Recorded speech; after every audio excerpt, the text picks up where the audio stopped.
Baik, Om Swastiastu, Assalamualaikum warahmatullahi wabarakatuh, Shalom Nama Budaya dan salam sejahtera bagi kita semua. Perkenalkan, kami dari kelompok 4, kelas B, dari program studi Informatika Fakultas MIPA Universitas Udayana akan mempresentasikan penyelesaian kasus 2 untuk mata kuliah pengantar pemrosesan data multimedia.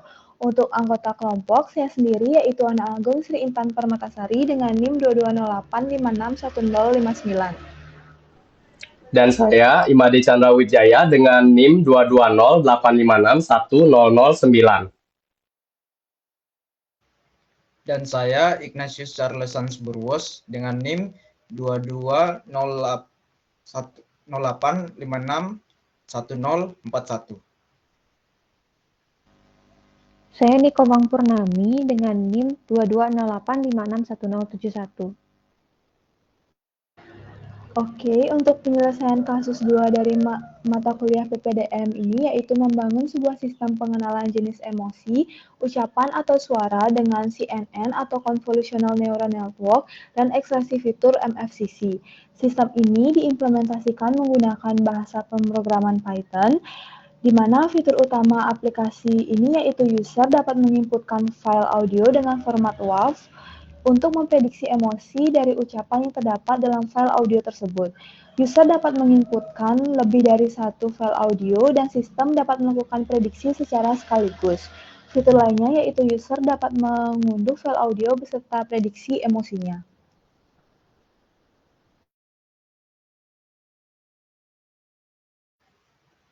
Baik, untuk selanjutnya, pertama-tama saya akan menjelaskan datasetnya terlebih dahulu. Untuk datasetnya ini diambil dari Kaggle dengan 7 label, yakni surprise, sad, neutral, happy, fear, disgust, dan angry. Dataset ini berjumlah total 2.800 dengan jumlah data dari masing-masing label adalah 400 data. Untuk selanjutnya kita akan masuk ke kode di Google Colab.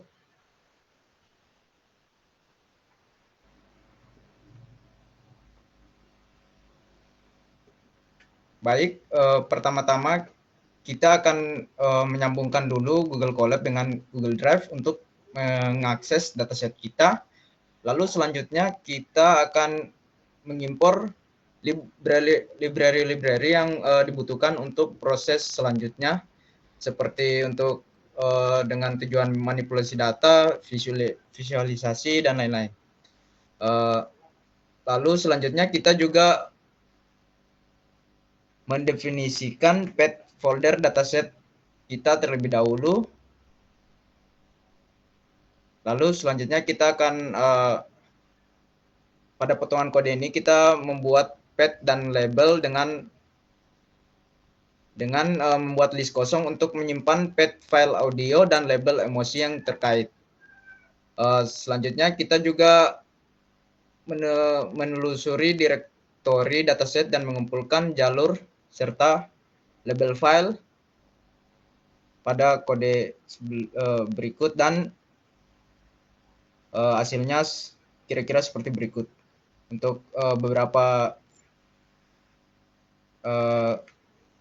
data kita yang ditampilkan di data frame. Baik, untuk selanjutnya read data akan dijelaskan oleh teman saya. Baik, selanjutnya yaitu read data. Pada kode berikut digunakan untuk menghitung frekuensi kemunculan setiap nilai untuk unik dalam kolom label dari data frame data dengan menggunakan pustaka Pandas. Nah, hasilnya yaitu didapatkan ada 7 label, yaitu angry, sad, disgust, fear, neutral, surprise, happy, yang setiap labelnya itu memiliki 400 data. Baik, selanjutnya pada potongan code berikut berisi nama-nama 7 emosi, yaitu angry, disgust, fear, happy, neutral, sad, dan surprise. Kemudian pada line kedua, size sama dengan 1, bintang lens label berisi angka 1 sebanyak panjang daftar label, yaitu 7 kali. Tujuan daftar ini yaitu untuk membuat visualisasi seperti pie chart dengan setiap label memiliki ukuran yang sama. Pada potongan code Selanjutnya, kode berikut membuat dan juga menampilkan sebuah pie chart menggunakan matplotlib, di mana pltpie membuat pie chart dengan ukuran segmen dari size, label dari labels, dan juga menampilkan persentase tanpa desimal. Radius diperbesar 1,5 dan juga ukuran font label yaitu 16. PLT Show berguna untuk menampilkan pie chart tersebut.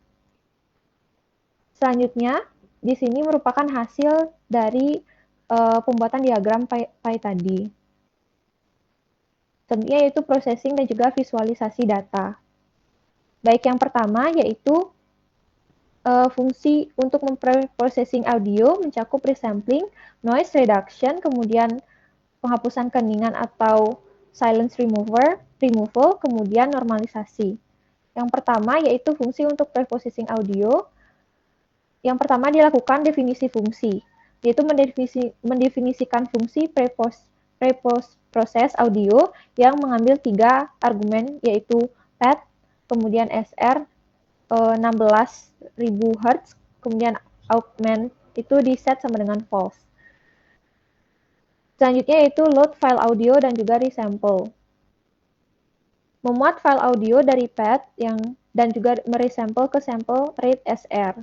Kemudian selanjutnya yaitu noise reduction, di mana menerapkan pre-emphasis filter untuk mengurangi noise pada sinyal audio. Selanjutnya yaitu trim silence, yaitu menghapus keheningan di awal dan juga akhir sinyal audio menggunakan fungsi trim dari LibreOsa. Selanjutnya yaitu normalize amplitude. Menormalisasi amplitude sinyal audio untuk memastikan bahwa nilai-nilai berada dalam rentang yang diinginkan. Selanjutnya yaitu augmentasi audio. Ini sifatnya opsional. Jika argumen adalah true, fungsi augment audio akan dipanggil untuk melakukan augmentasi pada sinyal audio. Kemudian return hasil, di mana mengembalikan sinyal audio yang telah diproses atau YT dan juga sample rate-nya atau SR. Selanjutnya yaitu fungsi untuk augmentasi audio. Pertama dilakukan definisi fungsi, mendefinisikan fungsi augment audio yang mengambil 2 argumen yaitu Y dan juga SR atau sample rate.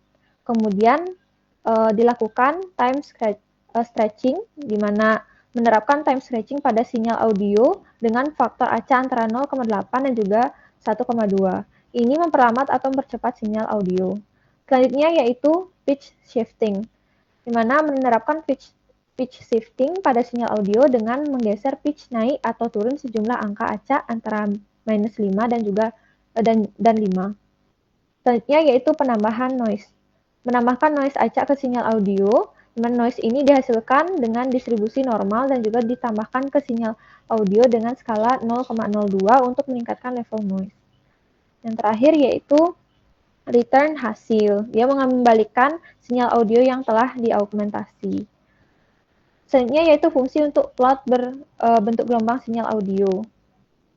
Nah, yang pertama dilakukan definisi fungsi, di mana mendefinisikan fungsi waveplot dengan mengambil 3 argumen yaitu data, SR atau sample rate, dan juga title. Nah, selanjutnya yaitu membuat gambar baru, di mana membuat gambar baru dengan ukuran 10,4 inci. Dan selanjutnya itu menambahkan judul. Menambahkan judul ke plot dengan teks yang diberikan dalam argumen title dan ukuran font 20. Selanjutnya itu menampilkan bentuk gelombang. Menampilkan bentuk gelombang sinyal audio menggunakan librosa.display.waveshow dengan sinyal audio data dan sample rate SR. Selanjutnya yaitu menambahkan label ke sumbu X dengan teks waktu S dan ke sumbu Y dengan teks amplitudo. Selanjutnya yaitu menampilkan plot, yaitu menampilkan plot yang telah dibuat dengan PLT Show. Selanjutnya akan dijelaskan oleh teman saya. Baik, untuk tahap selanjutnya yaitu masuk ke fungsi spektrogram.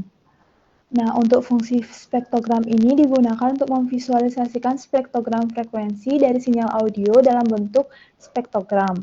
LibreOsa T digunakan untuk mengubah sinyal audio ke dalam domain frekuensi. Dilakukan juga konversi amplitudo ke dalam desibel. Konversi dilakukan dengan mengatur ukuran plot atau fixed size menjadi 11,4. Setelah itu, hasil spektrogram akan ditampilkan beserta dengan label, waktu, dan frekuensinya. Penambahan warna bar dilakukan untuk menunjukkan intensitas dari desibel. Setelah itu, terdapat juga fungsi ana-emotion, di mana fungsi ini dirancang untuk menganalisis sinyal audio berdasarkan emosi yang spesifik. Pertama-tama, mengambil path dari file audio yang berlabel emosi tertentu dari data frame, lalu memanggil fungsi preprocess audio untuk memproses file audio.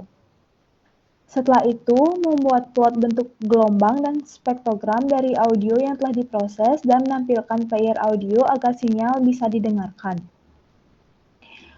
Selain itu, dilakukan juga visualisasi untuk data augmentasi, dan terakhir memanggil fungsi ana-emotion untuk setiap emosi yang unik di dalam data.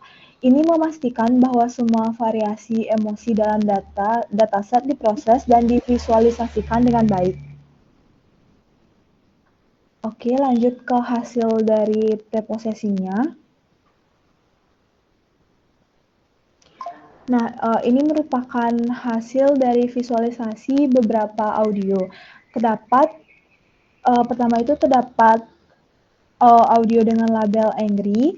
Di sini ditampilkan amplitudo dan lalu ditampilkan juga frekuensi dan audionya atau playernya. Setelah itu ditampilkan juga visualisasi untuk file audio setelah augmentasi.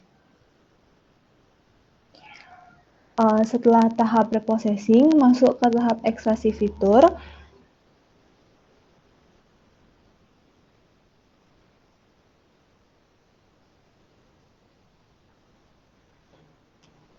Oke, untuk ekstraksi fitur yang digunakan yaitu MFCC.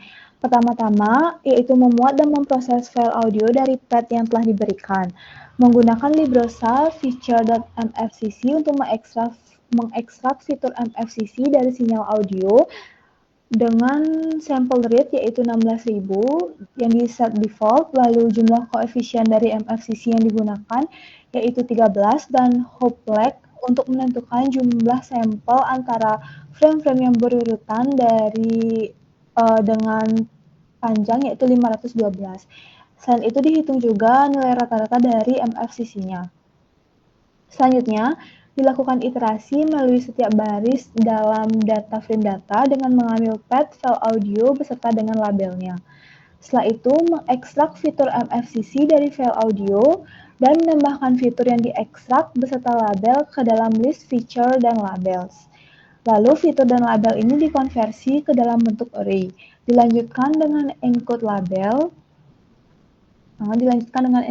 Yaitu mengubah label dari bentuk teks menjadi bentuk numerik. Label yang sudah di-encode akan diubah ke dalam bentuk one-hot encoding. Setelah itu dilakukan split data menjadi data training dan data testing dengan text size yaitu 0,2 dari namespace 42. Terakhir yaitu print untuk data shape dari data training dan data testing beserta dengan labelnya. Oke, lanjut. Dan di sini juga ditampilkan 5 baris awal dari data training dan data testingnya. Setelah tahap ekstraksi fitur yaitu pemodelan menggunakan CNN.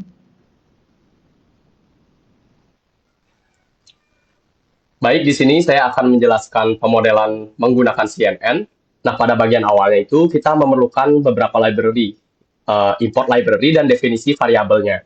Nah, bagian ini mengimpor beberapa library yang diperlukan untuk membangun, melatih, dan mengevaluasi model CNN atau Convolutional Neural Network.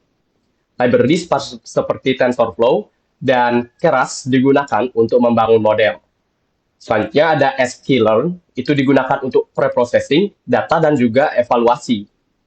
Sementara NumPy dan Pandas itu digunakan untuk memanipulasi data, dan Matplotlib ini digunakan untuk visualisasi. Nah, selanjutnya ada pengaturan data untuk input ke bagian CNN-nya. Di sini diasumsikan bahwa data fitur X dan label Y sudah ada. Data fitur X diubah bentuknya agar sesuai dengan input yang diharapkan oleh lapisan CNN, yaitu jumlah sampel dan juga panjang fitur. Selanjutnya yaitu definisi model CNN dengan hyperparameter tuning. Fungsi build model HP di sini digunakan untuk membuat model CNN menggunakan keras dan hyperband untuk pencarian hyperparameter. Model dimulai dengan lapisan conv 1D atau lapisan pertama yang parameternya yaitu jumlah unit dan ukuran kernel diatur oleh hyperband. Jika jumlah time step-nya itu mencukupi, maka lebih banyak lapisan conv 1D itu ditambahkan secara dinamis berdasarkan nilai parameter and conv layer. Nah, setelah lapisan konvolusi, output lebih tipiskan lagi dengan pattern, diikuti oleh lapisan dense yang parameternya juga ditentukan oleh hyperband. Selanjutnya yaitu di bagian dropout. Di bagian dropout itu digunakan untuk mencegah overfitting dengan tingkat yang diatur oleh hyperband-nya. Model diakhiri dengan lapisan dense untuk klasifikasi akhir dengan softmax sebagai fungsi aktivasi. Nah, selanjutnya optimizer Adam digunakan untuk tingkat pembelajaran yang diatur oleh hyperband dan model dikompilasi dengan loss categorical kesentropi serta metrik akurasi. Selanjutnya yaitu proses one hot encoding pada label. Nah, bagian ini akan mengecek yaitu label Y itu perlu diubah ke bentuk one hot encoding. Jika iya, maka label di encoding dan diubah ke format one hot. Selanjutnya yaitu hyperparameter tuning dan juga cross validation. Nah, di sini model akhir akan dilatih dan pada seluruh dataset itu dibagi menjadi set pelatihan dan juga pengujian untuk mengevaluasi akurasi model. Nah, lanjut ke bagian hasilnya. Nah, di sini terdapat kita menggunakan K-fold itu sebanyak 5, kita split menjadi 5 bagian. Itu hyperparameter terbaiknya itu didapatkan conv 1 unit, itu sebesar 256, conv 1 kernel sebesar 7, conv layer-nya itu 0, dense unit-nya 96, dan juga beberapa epoch. Tentunya di sini kita melakukan epoch sebanyak 50 kali. Nah, didapatkan juga matrix evaluations report-nya itu didapatkan yaitu sebesar 90 akurasinya, dan juga di sini di-assign sebuah label di mana 0 sama dengan angry, 1 sama dengan disgust, 2 sama dengan fear, 3 sama dengan happy, 4 sama dengan neutral, 5 sama dengan sad, dan 6 sama dengan paling tinggi itu terdapat pada label set dengan nilai akurasi sebesar 98, dan yang paling rendahnya itu label surprise dengan nilai akurasi sebesar 78. Lanjut ke bagian save model. Nah, di sini untuk kita aplikasikan ke dalam aplikasi Streamlit, maka kita harus melakukan save model terlebih dahulu dengan menggunakan sintaks berupa model.save, ucapan model.h5. Kita selanjutnya melakukan testing model. Kita melakukan testing model terhadap model yang sudah kita save, kita load terlebih dahulu modelnya, lalu kita berikan dia contoh dataset yang di sini adalah surprise, lalu kita berikan dia preprocessing dan juga augmentasi sedikit beserta dengan ekstraksi fiturnya. Lanjut ke bagian hasilnya itu akan didapatkan surprise. Nah, sekarang kita akan lanjut ke bagian coding implementasinya.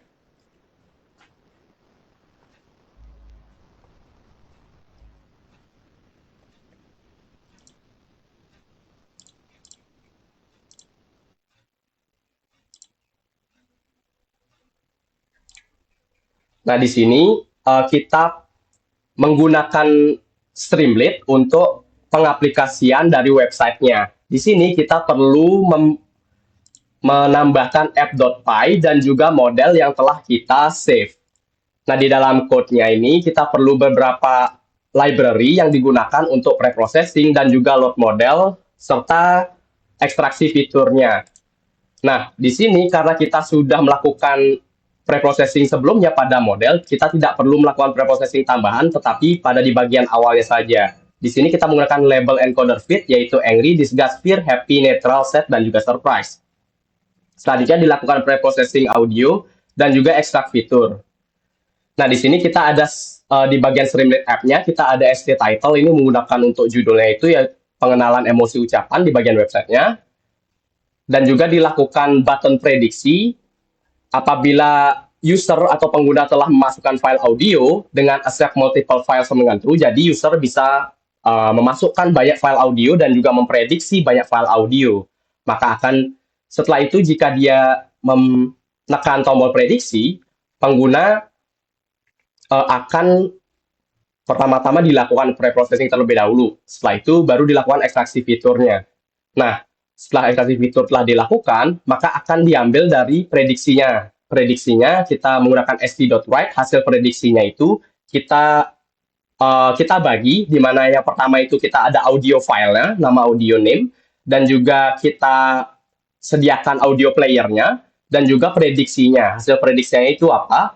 Nah, lanjut ke bagian visualisasi, kita menggunakan tabel untuk visualisasi data ataupun prediksi dari audio yang telah kita inputkan. Kita lanjut ke bagian websitenya saja. Di sini kita akan run.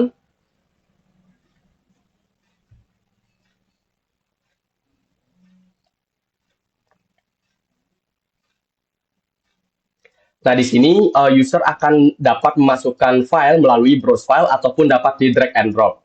Kita langsung saja. Kita contohkan untuk semua file di sini, kita ada 6 file. Ada angry, disgust, fear, happy, neutral, dan juga sad. Kita masukkan sekaligus. Nah, di sini akan terdapat data yang telah kita inputkan. Jika kita menggunakan prediksi, maka dilakukan proses pada sistemnya dan akan menampilkan hasil prediksi, di mana ada audio file, nama filenya, ada audio player, dan juga prediksinya dari setiap audio. Nah, di bawahnya ada tabel hasil prediksinya untuk memudahkan kita memvisualisasi data. Di sini kita juga bisa melakukan download untuk hasil prediksinya. Mungkin sekian untuk website dan juga codingannya. Selanjutnya di bagian black box testing akan dijelaskan oleh teman saya.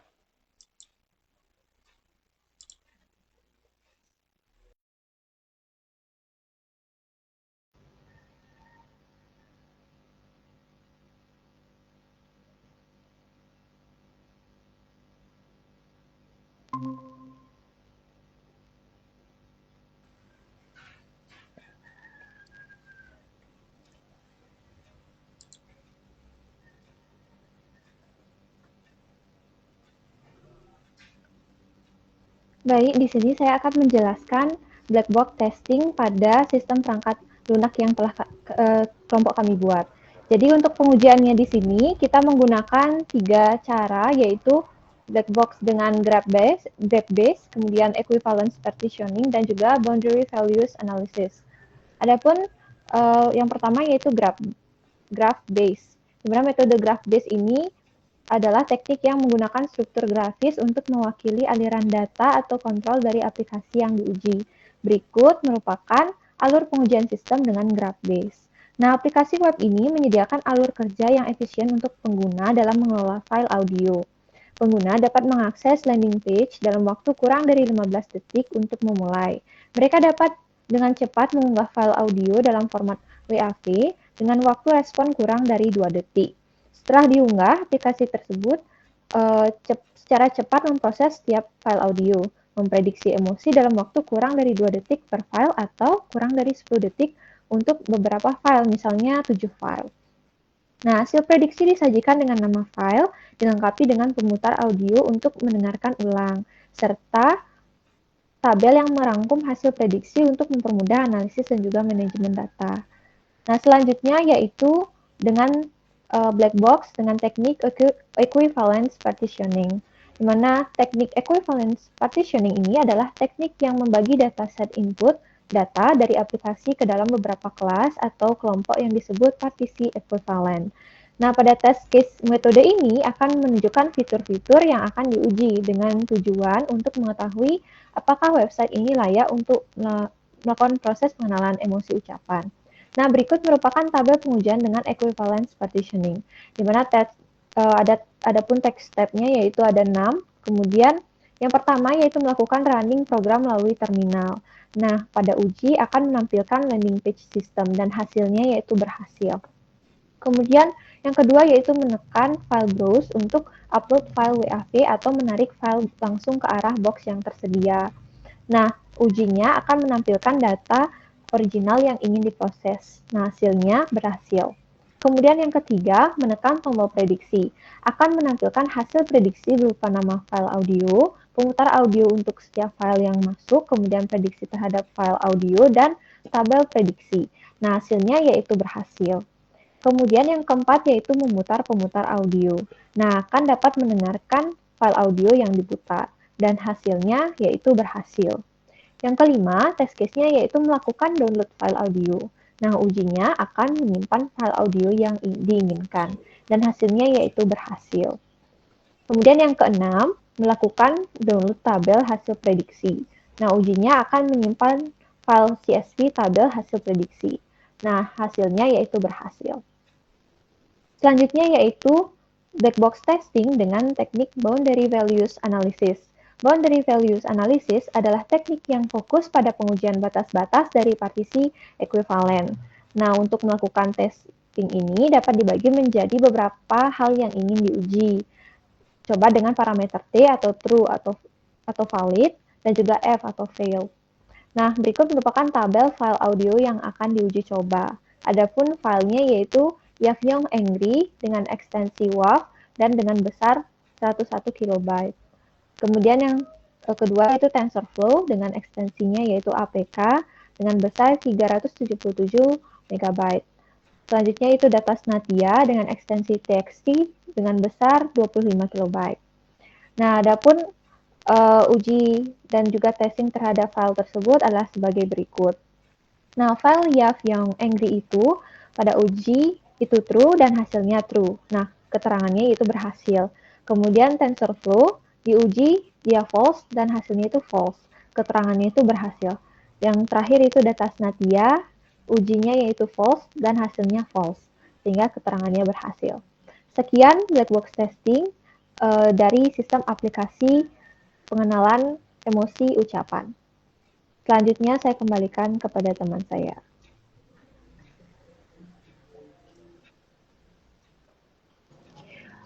Baiklah, sekian presentasi dari kelompok kami. Mohon maaf apabila terdapat kesalahan dan terima kasih.